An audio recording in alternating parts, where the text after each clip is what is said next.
সকলোকে লহৰ কৃষ্ণলৈ স্বাগতম জনাই আজি সপ্তম শ্ৰেণীৰ ষোড়শহ পাঠসহ বুদ্ধিমান বীৰবলহ পাঠ্যৰ প্ৰশ্নোত্তৰসমূহ আগবঢ়োৱা হৈছে। তোমালোকে প্ৰশ্নোত্তৰসমূহ ভাল ধৰণে চাবা। প্ৰথমতে দিয়া হৈছে একপদনে উত্তৰত। একদা কহ অচিন্তয়ত উত্তৰ ৰাজা আকবৰহ কেশাং সমক্ষং স শংকা প্ৰকটিম অকৰুত মন্ত্ৰী নাম আশ্চৰ্যচকিত ৰাজা কিম অকৰুত উত্তৰ অপিছত। অৰ্থাৎ এই প্ৰশ্নটোত অকল সুধিলে বুলিহে আছে। বিশ্বাসপূৰ্বকং কহ অকথেত উত্তৰ বীৰবলহ ঘোষণা কদা অভৱত উত্তৰ পৰেঢ্য। পূৰ্ণ বাক্যানৰ উত্তৰত ইয়াত সম্পূৰ্ণ বাক্যত উত্তৰ দিব লাগে। ঘটস্থং দুগ্ধং মহাপাত্ৰে পাতয়িত্বা তে কুত্ৰ প্ৰবিশন ঘটস্থং দুগ্ধং মহাপাত্ৰে পাতয়িত্বা তে ৰাজভৱনং প্ৰবিশন। বীৰবলহ বিশ্বাসপূৰ্বক কিম অকথেত বীৰবলহ বিশ্বাসপূৰ্বকং অকথেত ये जनाः भोजनाय आगच्छन्ति ते क्रमशः एकं घटं दुग्धम् आनयन्तु। अन्तिम जनः स घटस्थं दुग्धं कुत्र पातयेत् अन्तिम जनः स घटस्थं दुग्धं महापात्रे पातयितुमिच्छति ततः सेवकाः तं पात्रं कुत्र आनयेत् ततः सेवकाः तं पात्रं राजसभायाम् आनयेत्।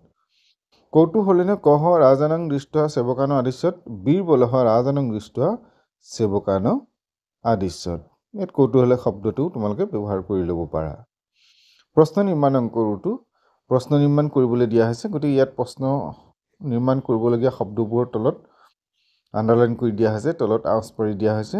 গতিকে কেনেধৰণে কৰা হৈছে চোৱা যে কহ একদা অচিন্তয়ত কহ মন্ত্ৰীষু বুদ্ধিমান চতুৰহ আছিত কে ক্ৰমশঃ একং ঘটং দুগ্ধং অপি আনয়ন্তু আশ্চৰ্যচকিত কহ অপিছত দুগ্ধং মহাপাত্ৰে পাতয়িত্বা তে কুত্ৰ প্ৰবিশন কে তং পাত্ৰং ৰাজসভাং আনয়ত এতত্তু কেন পূৰিতং এব। এনেধৰণে বাক্যানি সংশুদ্ধ লিখত বাক্যসমূহ সংশোধন কৰি লিখিব লাগে। অৰ্থাৎ শেষৰ ক্ৰিয়াপদটো বেলেগ হৈ আছে। মম প্ৰজাসু কোটি জনাহ নিষ্কপটাহ সু মন্ত্ৰীষু সমক্ষং সহ সশংকা প্ৰকটিম অকৰুত ये জনাহ ভোজনায় আগচ্ছন্তি কিন্তু কহ নিষ্কপটः কহ স কপটः ইতি কথং জানিমঃ অহং যথা কথয়ামি তথা ভৱান আদিশ্যতু।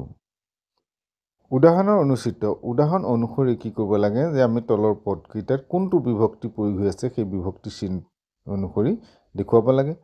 প্ৰথমটো আছে ষষ্ঠী, তাৰপিছত তৃতীয়া, তাৰপিছত চতুৰ্থী, তাৰপিছত ষষ্ঠী আৰু তাৰ শেষৰটো আছে সপ্তমী বিভক্তিত। গতিকে তাৰপিছৰখিনি চাবা 6 নম্বৰটো। 6 নম্বৰত দিছে কোষ্ঠকাত উচিতং শব্দং চিত্ৱা ৰিক্ত স্থানে। তাৰমানে বন্ধনীৰ ভিতৰৰ পৰা যিটো শব্দ ইয়াত ব্যৱহাৰ হ'ব সেই শব্দটো আনি আমি খালী ঠাইখিনি পূৰাব লাগে। গতিকে ইয়াৰ খালী ঠাইখিনি কেনেধৰণে পূৰোৱা হৈছে তোমালোকে ভাল ধৰণে চাই ল'বা। নমো নমঃ।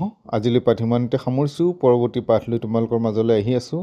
চেনেলটো চাই থাকিবা আৰু চেনেলটোত যদি নতুন এবাৰ ছাবস্ক্ৰাইব কৰি বেল আইকনটো প্ৰেছ কৰিবা আৰু লাইক কমেণ্ট কৰি কেনে লাগিছে জনাবলৈ নাপাহৰিবা।